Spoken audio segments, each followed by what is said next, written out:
There's always a new retro handheld coming out every few months, and the market's getting a little crowded. It can be confusing for someone just looking to play old games again. Too many brands, too many specs, and there are some that may not be worth it. That said, there are still some great options out there depending on how much you want to spend. There are a few devices I think you should consider first. Depending on the price and other factors, you may find alternatives that may suit you better. And by the way, I'll be adding Amazon links for these devices down below in the pinned comment. Make sure to double check the pricing before deciding on anything. At this price, things are limited, but not hopeless.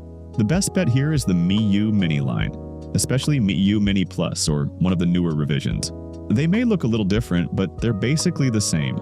For around $50, you're getting a handheld that can handle everything up to PlayStation 1 perfectly. No analog sticks means you'll be sticking to 2D and early 3D titles, but that's fine. It's meant for classics. But if you want those analog sticks and just enough power to run PS1 games comfortably, the Trimui Smart Pro is worth looking at. It runs on CrossMix OS and comes preloaded with emulators, and from what I've seen, most PS1 titles run really well on it. But only go for it if you are getting it for around $60. AYN Pocket Air Mini is not out everywhere yet, but the early pricing and specs caught my attention. For around $80 to $100, it can comfortably handle PS2, GameCube, and even some Wii and 3DS games. Sure, it's not replacing a high-end handheld, but for casual players who want a decent display and affordable pricing, this thing looks promising. At around $180 to $200, the Anbernic RG Slide is one of the uniquely designed handhelds right now. It will give you smooth performance for PlayStation 2, GameCube, Wii, 3DS, and even some light switch emulation. The highlight, though, is the design. That sliding mechanism is unique and surprisingly comfortable. You're also getting a 120Hz IPS screen, 8 GB of RAM, and 128 GB of storage. It's stylish and performs better than most other devices around this price. Retroid Pocket 5 is a strong choice in the mid-range category. For around $250, you're getting specs and a handheld that punches well above its price. Snapdragon 865 chip, 8 GB RAM, 128 GB storage, 5.5-inch AMOLED screen.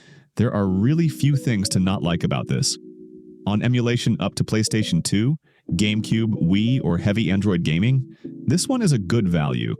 While the Snapdragon 865 is impressive, newer handhelds with newer hardware will perform better in those extreme use cases. Some also complain that its button placement is uncomfortable, but overall it's a favorite of mine. The Retroid Pocket Flip 2 looks and feels like a DS, but without a dual screen setup. It's basically the same hardware as the Pocket 5, but in a clamshell form factor. That design protects the screen, makes it easier to carry. The hinge, though, isn't perfect. It feels a bit plasticky, and there were cases of it cracking or outright breaking apart. But there are also some with completely fine hinges, so it will be quite risky to buy. AYN Thor is a kind of spiritual successor to the Retroid Pocket Flip 2.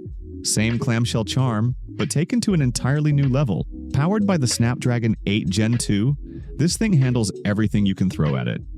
PS2, GameCube, Wii, Switch, even light PC emulation. The dual AMOLED screens make it feel like a modern-day evolution of the DS concept. Instead of being gimmicky, it's actually practical. Build quality is premium all around. And that polished AYN finish that feels a step above most Android handhelds. If the Flip 2 felt like a fun, compact experiment, the AYN Thor feels like its next evolution. Refined, more capable, a better DS experience, and ultimately providing some undeniable reasons to have a second screen on a handheld. Premium space is where AYN shines, especially with the Odin 2 Mini. It handles everything from the PlayStation 2 and GameCube era all the way up to Switch games. You can even use it for PC emulation. If you prefer something larger, the Odin 2 portal is an option too. It's the same device with a bigger OLED screen and more base storage. It's a popular option over Odin 2 Mini.